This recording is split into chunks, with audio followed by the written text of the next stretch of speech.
Halo semuanya, salam hangat dari saya. Selamat datang pada sesi satu untuk mata kuliah manajemen rantai pasokan. Eh, Kali ini kita akan membahas mengenai dasar dari manajemen rantai pasok atau supply chain management dengan faktor-faktor pendukungnya yang secara komprehensif akan difokuskan kepada strategi manajemen rantai pasok yang tepat berdasarkan produk yang dikelola. Nah, diharapkan Anda berperan aktif dalam kegiatan pembelajaran, menyimak dan memahami materi, mengikuti diskusi, dan mengerjakan latihan tes formatif yang diberikan oleh tutor, gitu ya. Terus Anda juga dapat melihat batas waktu diskusi yang telah ditentukan setiap tutorial yang berlangsung selama 2 minggu dalam satu inisiasi. Nah, sebelum mengikuti tutorial ini, Anda wajib mengisi kehadiran terlebih dahulu ya. Jangan lupa. Capaian pembelajarannya, secara umum, Anda diharapkan mampu mengenal tentang dasar-dasar manajemen rantai pasok. Secara khususnya, Anda dapat menjelaskan satu pengertian manajemen rantai pasok itu sendiri, yang kedua arti penting manajemen rantai pasok, yang ketiga persediaan dalam rantai pasok, yang keempat proses bisnis rantai pasok itu sendiri, yang kelima pengelolaan aliran rantai pasok, yang keenam karakteristik produknya, yang ketujuh manajemen rantai pasok itu sendiri, kinerjanya, gitu ya. Nah, buku yang dipakai adalah buku pokok yaitu dari manajemen rantai pasokan ECMA 4371, ini rujukan utamanya ya. Nah, di sini di sesi satu akan dibahas mengenai dasar-dasar dari manajemen rantai pasok gitu ya. Nah, fokuskan Anda untuk penanganan dengan materi ini gitu dan kerjakan juga tugas-tugasnya. Oke, saya akan mulai share mengenai materinya ya.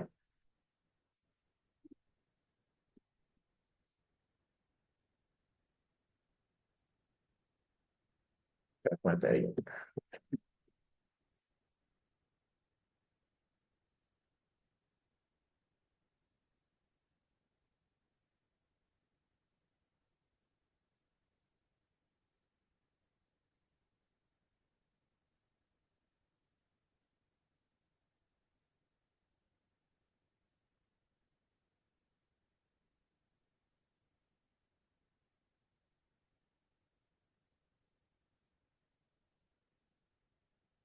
Oke, pengantar manajemen rantai pasok ya. Sebentar, materinya.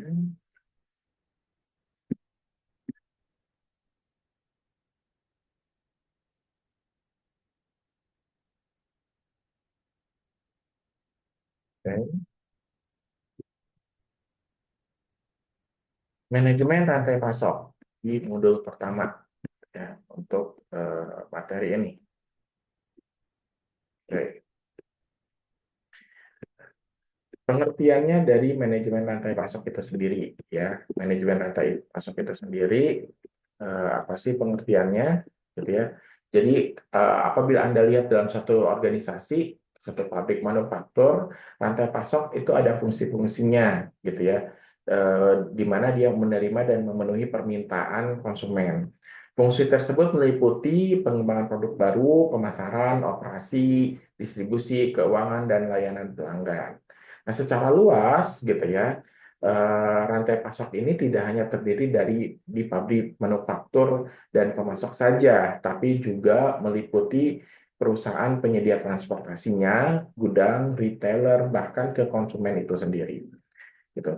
Dalam setiap organisasi seperti pabrik, manufaktur, gitu ya, misalnya rantai pasok itu meliputi semua fungsi yang terlibat, tadi menerima dan memenuhi permintaan. Fungsi-fungsi ini meliputi pengembangan produk baru, pemasaran, operasi, distribusi, keuangan, dan pelayanan pelanggan.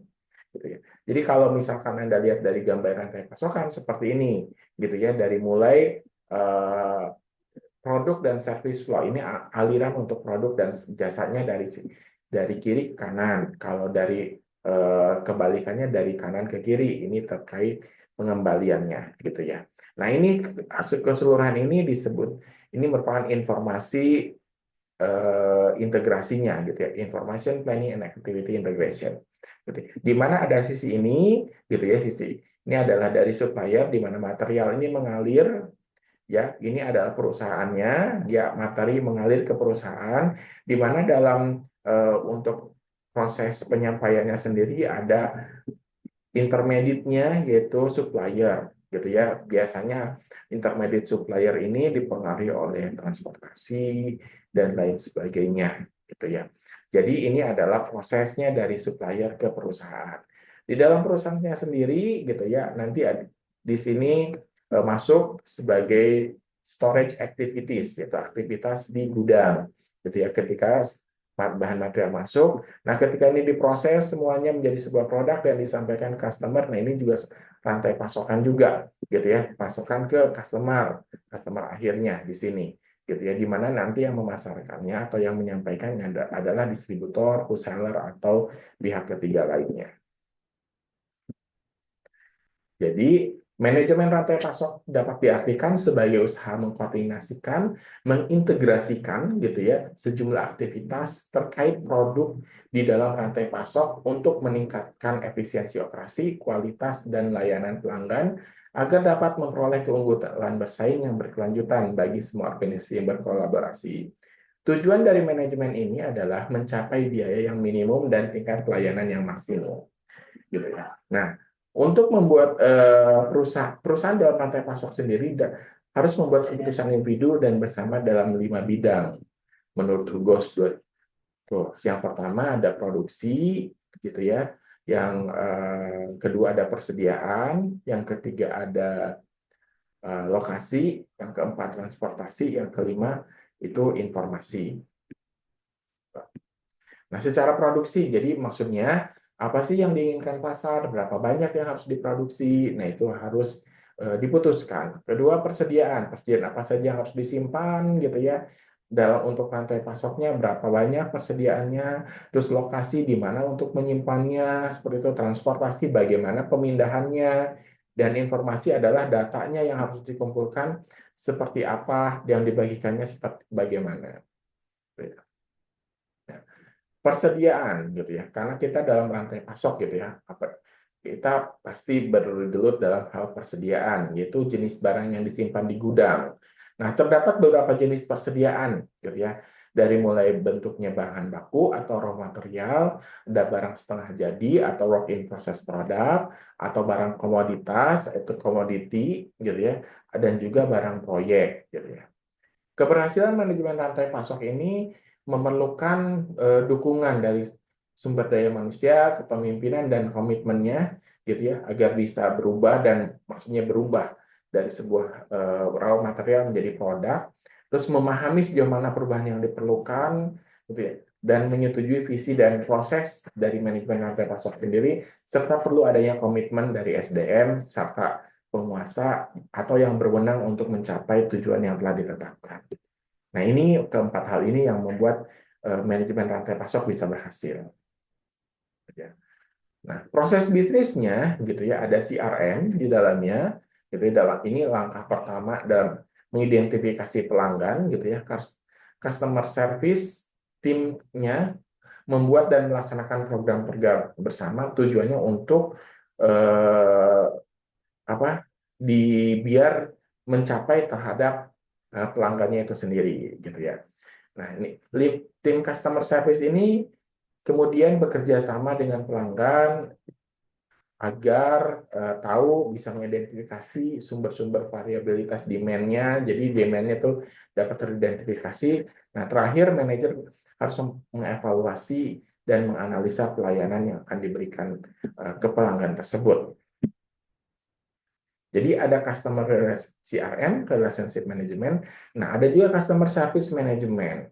Nah, ini customer service management ini memberitahukan pelanggan informasi mengenai tanggal pengiriman, ketersediaan produk, dan informasi lainnya dari bagian produksi dan distribusi.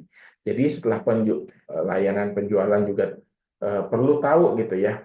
Intinya harus secara efisien membantu pelanggan mengenai aplikasi dan rekomendasi sebuah produk. Nah, terus ada demand, gitu ya. Jadi CRM, terus CSM, terus ada demand management. Ini menyeimbangkan kebutuhan pelanggan dengan kemampuan suplai dari perusahaan. Jadi menentukan apa yang akan dibeli oleh pelanggan dan kapan.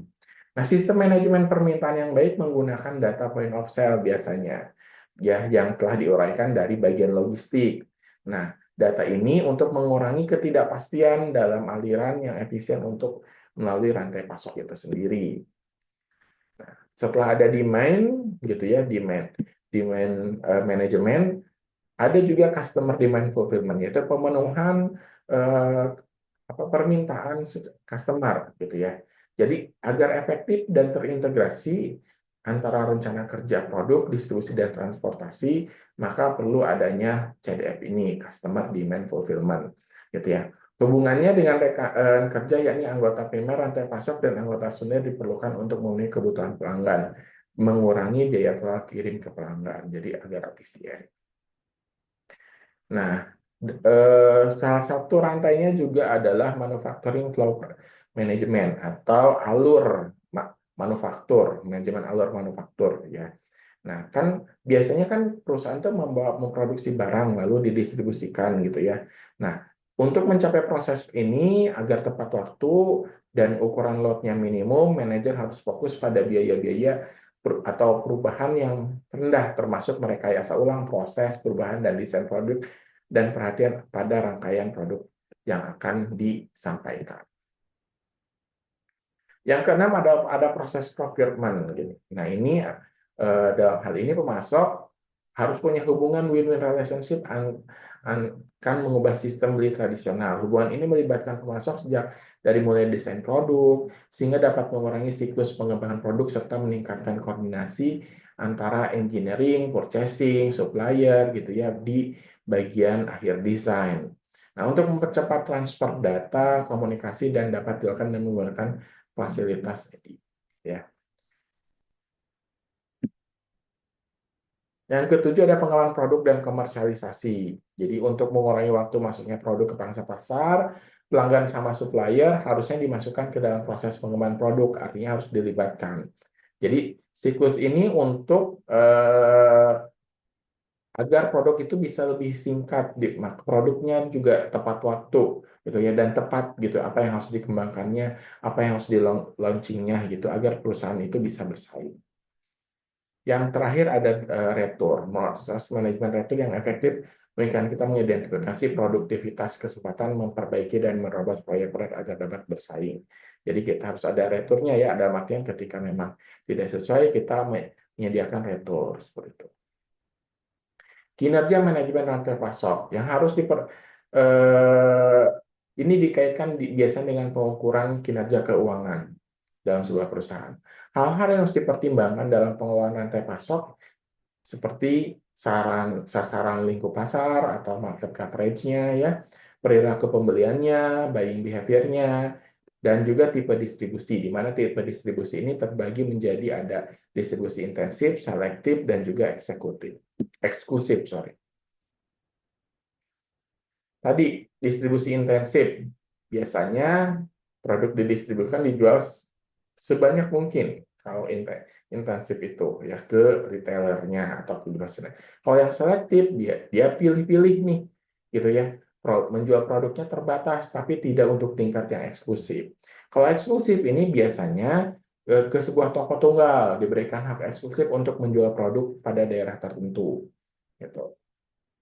Nah, terkait karakteristik produk, terdapat 9 karakteristik produk yang harusnya dianalisis oleh si perancang produk kita sendiri. Pertama ada value product atau nilai produk, technical of the product atau dasar-dasar teknis produk, tingkat dukungan pasarnya, gitu ya, kemampuan substitusinya, bulking produknya, produk bulk, ya, kemampuan jangka panjang produk atau produk perishability, konsentrasi pasarnya seperti apa di graph market concentration-nya, musiman nggak tuh seasonality, dan kedalaman serta kelebaran lini produk.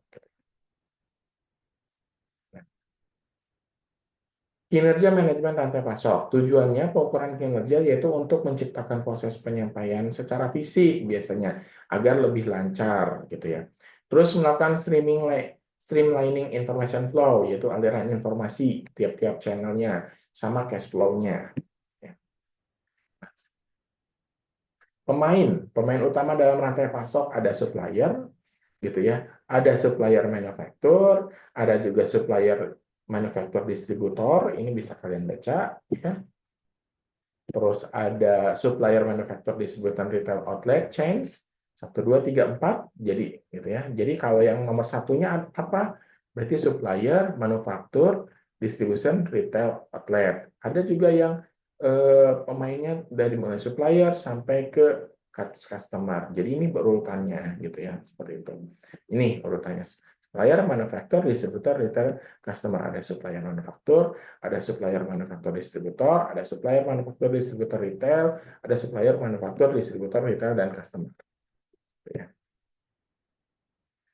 Nah, untuk persediaan sendiri ya itu dibagi menjadi 3 bentuk dasar. Ada agregat, rata-rata persediaan, ada minggu pasokan dan perputaran persediaan. Penghitungannya seperti apa? Biasanya kalau nilai rata-rata persediaan agregat itu jumlah item yang ada, misalkan item A gitu ya, nilai tiap-tiap item A-nya gitu ya. Terus ditambah jumlah unit item B yang ada, ditambah nilai dikalikan item-item B-nya gitu ya, seperti itu. Itu rata-rata nilai agregat. Jadi kalau minggu pasokan ini ngitungnya adalah nilai agregat rata-rata persediaan dibagi penjualan mingguan. Kalau perputaran bagaimana? Itu penjualan tahunan biasanya dibagi nilai agregat rata-rata persediaan. Jadi Anda harus menghitung dulu nilai agregatnya. Ini contohnya nih. Kalau sebuah perusahaan rata-rata memiliki persediaan itu 20 juta tahun lalu gitu ya, dan penjualan produknya adalah 100 juta. Nah, perusahaan memiliki 52 minggu nih kinerjanya gitu ya. Berapa minggu pasokan dalam persediaannya dan berapa perputarannya? Maka pertama kita hitung minggu pasokannya. Kan nilai agregatnya 20 juta tadi, gitu ya. Atau disamakan dengan 10,4 minggu pasokan, gitu ya. Nah, jadi ini dari mana 10,4 minggu itu atau minggu pasokan ini hitungannya adalah 20 nilai agregat ini. Nah, 100 juta itu kan dia pendapatannya kan ya di tahun lalu dibagi 52 minggu, maka 10,4 minggu. Gitu kan nilai minggu pasokannya. Nah, perputarannya seperti apa? Perputarannya kan tadi 100 juta ya. 100 juta itu adalah penjualan produknya 100 juta selama 1 tahun itu dibagi dengan 20 juta. 20 juta itu rata-rata agregatnya, maka perputarannya ada 5 perputaran selama setahun. Nah, itu untuk perhitungannya gitu ya. Ini tabelnya gitu ya, pengukuran operasional dengan pengukuran keuangan gitu ya. Misalkan nilai agregat persediaan nya menurun, minggu pasokannya menurun, ini naik, maka current asetnya bisa menurun, modal kerjanya nanti bisa kalian lihat seperti itu. Nah, itu saja yang bisa saya sampaikan gitu ya. Untuk materi sesi pertama ini silakan dibaca bukunya, dikerjakan diskusinya dan juga latihan soalnya. Sampai jumpa di sesi selanjutnya.